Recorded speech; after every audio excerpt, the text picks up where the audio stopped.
Assalomu alaykum, hurmatli televizor ko'ruvchilar. Bugungi xabarimizda Xitoy doiralarining aziz vatanimiz Sharq Turkistonda 2017 yil ichida elib borgan insoniy dafsandichiliklaridan eng ko'zga ko'ringanlarini, axborotlarda e'lon qilinganlarini yillik xulosa dokument sifatida diqqatingizga sunamiz.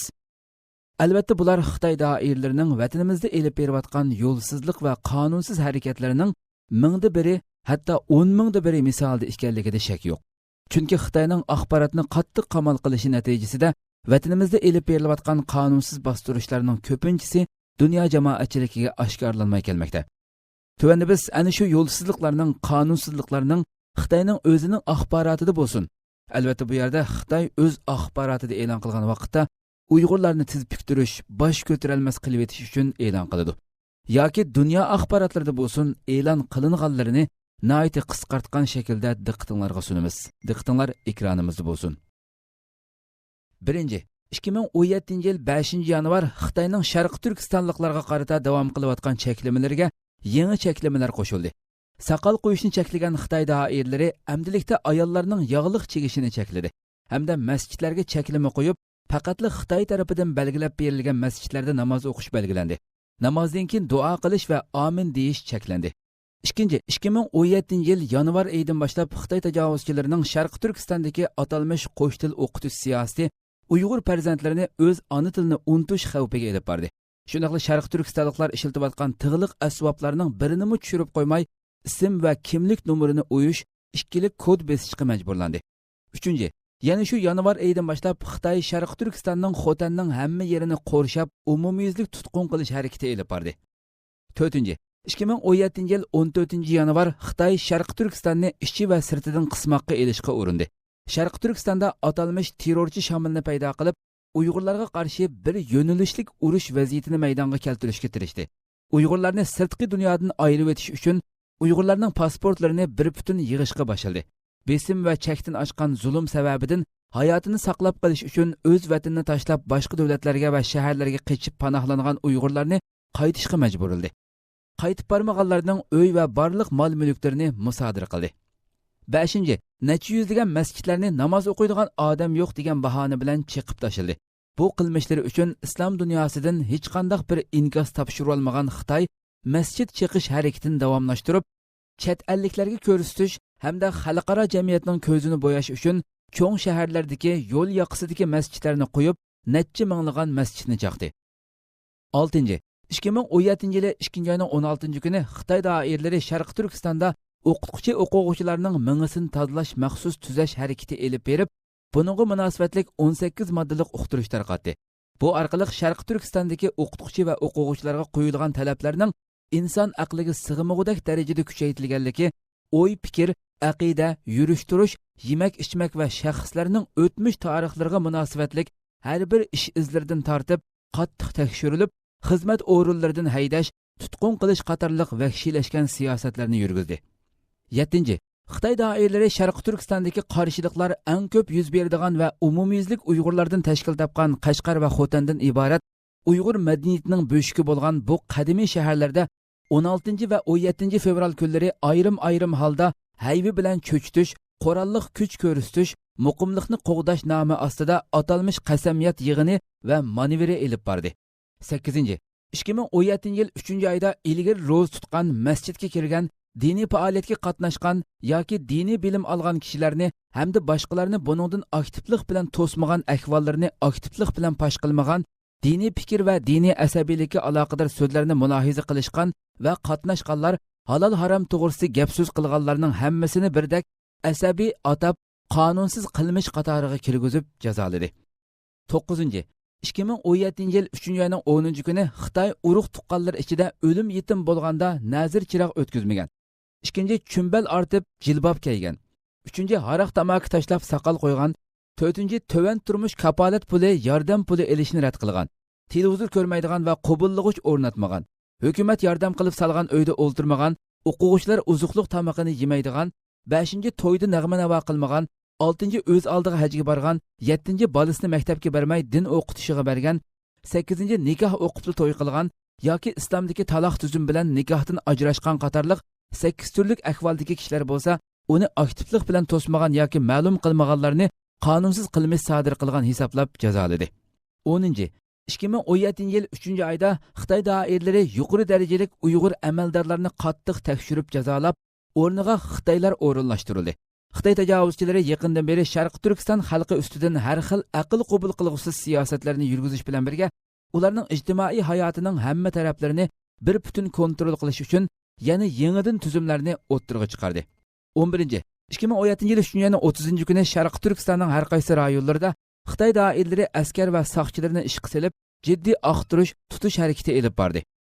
Uyg'urlarning musulmon bo'lib yashashini texmo qiyinlashtiradigan 15 moddalik yangi cheklama siyosatini e'lon qildi.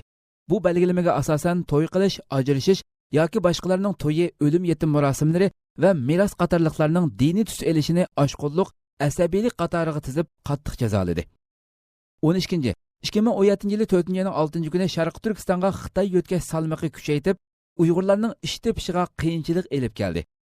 13. 2017 yil 4-17 kuni Sharq Turkistonda payg'ambarimizning ismi Muhammadni Uyg'ur farzandlariga qo'yishni chekildi. Sharq Turkistonda diniy tus olgan ismlarning cheklanishi xalqaro axborotlarda keng o'rin oldi. Xitoy doiralari Uyg'urlarning bir qism ismlarini asabiylik tusini olgan deb hisoblab, Uyg'urlarning diniy e'tiqodi, madaniyati, yurish-turish, qiyofat va oiladagi yashash muhiti hatto o'zining aqalli ishlarigacha kengaytdi.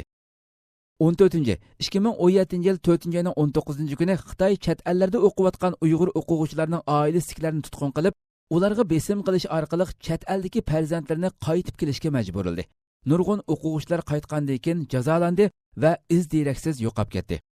15. 2017 yil 4-20 kuni Xitoy Sharq Turkistonda asabiylikni tugutish yo'li va usuli nomli kitobni tarqitib, Sharq Turkistonda asabiylikning borlig'ini isbotlashga urindi. Xitoy hatto numus qilmasdan soatni o'ng qo'liga taqagan, chechini seriq bo'yganlarni asabiylik qatoriga tizib, shafqatsizlarcha jazoladi. 16. 2017 yil 5-10 kuni Xitoy zulmi ig'irlashib, Uyg'urlarga hissdoshlik qilgan boshqa millatlarmo jazolandi. Ikki yuzlamachilikka zarba berish nomi bilan boshqurishda Xitoyga to'liq moslashmay, Uyg'urlarga hissdoshlik qilganlar xizmatdan qo'g'landi, hatto jazolandi. 17. Amerika ovoz radiosining 17 may xabarida Xitoy chet eldagi Uyg'urlarning ovozini o'chirishga urindi nomli xabar e'lon qilinib, Turkiya, O'rta Osiyo qatorliq turkiy davlatlar bilan bo'lgan munosabatlarni qarz berib yaqinlashtirib, turkiy davlat rahbarlarining eg'izini atdi. Xitoyning Sharq Turkiston xalqiga qilayotgan irqiy qirg'inchilik va musulmonlarni dindan chiqishga majburlashdek jinoyatlarga unsiz holda tomoshabin bo'lib qarab turadigan qilib qo'ydi. Hatto Uyg'urlar Xitoyga qaytirilish xavfiga duch keldi. Buningga taqib to'shqan o'lka ujoqlar raisi Oljay Klaus 10 may kuni Xitoy tajovuzchilarining insonlikqa yot bo'lgan zulmlaridan Türk milletining adolatiga panohlik izlab kelgan Uyg'ur turklari haqida inkos bildirib, zulmga tomoshabin bo'lishga bo'lmaydi temasida to'xtaldi. 18. 27 may kuni Sharq Turkistonda uqtirish chiqarilib, ta'til mezgilida, bo'libmi Ramazon mezgilida o'quvchilarning har qanday shakldagi diniy faoliyat bilan shug'ullanishiga yo'l qo'yilmadi. Ramazonda har bir Uyg'ur oilasiga maxsus soqchi o'rinlashtirilib, ro'za tutish cheklandi. Juma namozi o'qigan partiya a'zosi jazolandi. 19. Oq radio to'rining 14-iyun kunidagi xabarida Xitoyning Uyg'urlarga qaratgan bostirish cheklamalari xalqaro jamiyatning noroziligiga uchirdi. Xitoy doiralari Sharq Turkistonda Uyg'urlarni Ramazon tutmaslik kelishimiga qo'l qo'yishga majburladi. Uyg'ur musulmonlarining ro'za tutishining cheklanganligiga qarshi Germaniyada norozilik namoyishi bo'ldi. 20. 23-iyun juma kuni Xitoy doiralari tomonidan tutqun qilinib, chidog'siz qiyin qistoq ichida shahid qilingan Sharq Turkistonlik mashhur diniy olim va ko'zga ko'ringan ma'arifchi Abdulhamid Damulla hojimning g'oyibona jinoza namozi o'qildi. E'tiqod erkinligi munbiri a'zolari Xitoy doiralarining Uyg'ur musulmonlari ustidan elib berayotgan zulm va qirg'inchiliklarga qarshi unutilgan mazlum tuproqning ismi Sharq Turkiston degan xatlar yozilgan plakatlarni ko'tarib bayonot e'lon qildi. Bayonotni Sonar Kartal o'qigan bo'lib, kommunist Xitoy tajovuzchilarining chekdan oshgan zulmlari to'xtamasdan davom qilayotganligini tilga olib, "Ey Xitoy tajovuzchilari, biz bu yerda turib sizlarga shunday xitob qilamizki, sizlar insonlarning eng aqalli haqliq huquqlaridan biri bo'lgan yashash huquqini tortib oldinglar. Turmalaringlar mazlum va begunoh Sharq Turkiston xalqi bilan to'ldi. O'z dini va madaniyati bilan hayot kechirishdan boshqa ish faoliyatlari bo'lmagan kishilarga ig'ir zulm qilib, ularni qatliam qildinglar. Tarixda shu qadar zulmlarni qilgan zolimlardan Firaviller, Namrudlar qandaq halak bo'lgan bo'lsa, sizlarmi ham shulardek halak bo'lasizlar degan iboralar bilan so'zini oxirlashtirdi. 21. 7 ayning boshlari Sharq Turkistonda qozoqlarmi ro'za tutganligi sababidan jarimani qo'yildi. 10 necha qozoq fuqarosi Uyg'urlar bilan yaqin munosabatda bo'lib, birga ibodat qilganligi uchun tutqun qilindi. 22. 7 ayda Misrdagi Uyg'ur o'quvchilar Xitoyning terrorchi degan tuhmati bilan tutqun qilinishi xalqaro jamiyatning diqqatini qo'zg'adi. Dunyo ahli sunnat ulamolar ittifoqi bu haqda bayonot berdi. Xitoy tajovuzchilari chet ellardagi Uyg'ur o'quvchilarni asos qilib, tuqqan yo'qlash, sayohat va tijorat ishlari bilan Turkiya, Misr, Saudiya Arabiston, Yaponiya, Kanada va boshqa ko'plagan davlatlarda turib qilayotgan Uyg'urlarning vatanda qilib qolgan oilalarini nazorat ostiga elib, ularning jiddiy shaklda vatanga qaytib kelishi uchun telefon qilib besim ishlatdi. Bir qism o'quvchilar Sharq Turkistonga qaytishga majbur bo'ldi. Natijada ular aeroplandan tushib bo'lguncha tutqun qilindi. 23. 7 ayning 18 kuni Turkiyada faoliyat qilayotgan Sharq Turkiston ma'rifa hamkorlik jamiyati, Sharq Turkiston ulamolar birligi, Sutuq Bug'roxon ilm va madaniyat vaqfi qatorliq 3 tashkilot birlikda Misrda tutilib ketgan Uyg'ur o'quvchilar uchun kishilik huquq tashkilotlariga murojaatnoma e'lon qildi. 24. 7 ayning 20 kuni Xitoy doiralari Sharq Turkistonda Uyg'ur tilini ma'arif sohasida bir butun amaldan qoldirish uchun bir qator belgilamalarni yo'l qo'yib, to'liqsiz to'liq o'ttira va universitetni o'z ichiga olgan ma'arif sistemasida Uyg'urcha qo'llanishni chekildi. 25. 7 ayning 26 kuni Sharq Turkistonda azon, takbir, duo va tasbihlarni o'zgartdi. Xotan viloyati namozga aloqador 7 nuqtani birlikka keltirish plani nomli bir hujjat tarqatib, musulmonlarning ibodatlariga qattiq cheklama qo'ydi. Sharq Turkistonda Xitoy tajovuzchilari masjid darvoza va tomlaridagi oyatlarni o'chirib, o'rniga kommunizm tashviqotini chopladi. Musulmonlarni ballarga qo'ygan islomiy ismlarni o'zgartirishga majburladi. 26. 7 ayning 25 kuni Xitoy doiralari Sharq Turkistonda ta'sis qilib olgan tarbiyalash o'rinlariga turkumlab odam tutdi. Bu o'rinni xalqaro jamiyatdan yo'shirish uchun kasbiy tarbiyalash o'rni deb atab oldi. Xitoyning Sharq Turkiston xalqiga qilgan zulmi xalqaro jamiyatning diqqatini qo'zg'ab, kishilik huquq tashkiloti Xitoy doiralarini Sharq Turkistonda tarbiyalashga yig'ib olingan musulmonlarni qo'yib berishga chaqirdi. 27. 25 sentabr Sharq Turkiston usti uchuq turmaga aylandi. Xitoy doiralari xalqni o'z masalasini topshirish nomidagi yig'inga tashkillab, Sharq Turkistonni haqiqiy shaklda usti uchuq turmaga aylantirib, Turkiyaga maxfiy berish ahvollari, umr qilish yoki haj qilish ahvollari, haj va umrga borganda o'qigan kitoblar, ko'rishgan yoki mungdashgan tuqqanlarga munosabatlik ahvollar, vatandan chet elga chiqish ahvollari, tabliğ va yig'ilishlarda o'ltirish ahvoli qatorliqlarni iqror qilishga majbur bo'ldi. 28. 27 oktyabr Xitoy Sharq Turkiston musulmonlarining eng qimmatli ruhiy uzuqi bo'lgan Qur'oni Karim va jayni mozorni musodara qilib ko'ydirdi. Xitoy doiralari Sharq Turkiston musulmonlariga uylaridagi Qur'oni Karimni o'zligidan topshirmay, tekshirishlarda bayqilib qolsa qattiq jazolaydiganligi haqida tahdid soldi.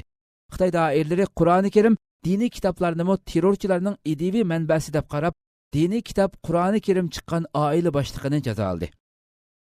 29. 28 oktyabrda Xitoyning islom diniga va musulmonlarga qilayotgan qarshiligi va haqorati haddidan eshib, safarda ketib o'tib, yo'l bo'yida namoz o'qigan Sharq Turkistonliklardan ig'ir jarimani oldi yoki tarbiyalashga yig'ib oldi.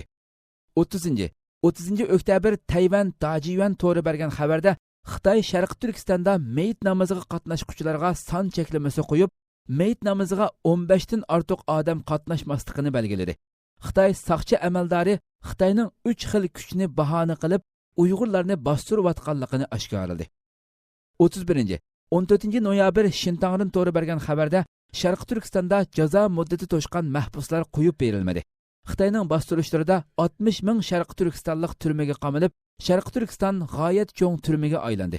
Xitoyning Uyg'urlarga elib borgan bostirishlari texmo eg'irlashib, Sharq Turkiston bo'yicha 60 ming kishi turma yoki tarbiyalash o'rniga qamalganligi, faqat Xotanning Qaraqosh noyasida 20 ming kishining tutqun qilinganligi, Sharq Turkistonning Qashqar viloyati Yupurg'a noyasidan 20 ming kishi yepiq tarbiyalash markazida qamoqda ekanligi qatorliqlar oshkorlandi. 32. 20 noyabr Xitoy turma qoidasini Sharq Turkistondagi oilalarga elib kirib, Xitoy har bir oilaga 2 dan ko'z quloq o'rinlashtirdi. Ko'z quloqning biri bu yil beshida Uyg'urlar bilan majburiy holda qo'shmoq tuqqan qilib chetilgan Xitoy fuqarosi ekanligi, yana bir ko'z quloqning aholi komitetidan avatilganligini, ikki ko'z quloq oiladagilarning namoz o'qiydigan yoki o'qimaydiganligini, kimlar bilan aloqa qildiganligini, nalarga berib, nalarda turdiganligini nazorat qildiganligi oshkorlandi. 33. 10 dekabr kishilik huquq to'ri axborot markazi boshqalarning o'lim yetimiga munosabatlik so'ragan savoliga javob berganligi sababdan o'limlarni jazoladi. Amerika Birlashma Agentligi kishilik huquq tarmoqlari Xitoy maxfiy tarbiyalash lageriga qamagan necha yuz ming sharqi turkistonliklar ichidan nurg'unlarning izdirikining yo'q ekanligini isbotladi. 34. 12 dekabr Hindiston vaqt kezdi bergan xabarda Xitoy Sharqi Turkistonda halol belgisini ishlatishni chekildi hamda halol haromni oylashni asabiylikning ifodasi deb bostirdi. 35. 17 dekabr Dajiyan to'g'ri bergan xabarda Xitoyning 12 yoshdan 65 yoshgacha oraliqdagi 19 million kishining DNA avrishkisini elib bo'lganligi oshkorlandi. Xalqaro kishilik huquq ko'zitish tashkiloti Xitoyning Uyg'urlardan qon avrishkisi elishda yomon g'arizi borligini oshkorladi. 36. 30 noyabr Xitoy intizom tekshirish mufattish turi Xitoy intizom tekshirish organlari bu yil 24 ming deloni bartaraf qilganligini e'lon qildi. Bu delodagi kishilarning nima ish qilganligini oshkorlamadi. Hurmatli televizor ko'ruvchilar, shuna qilib Xitoy doiralarining 1 yil ichida vatanimizga elib borgan qonunsiz, yo'lsiz qilmishlarining bir qismini diqqatingizga sunib o'tdik. Diqqat berganingizga rahmat.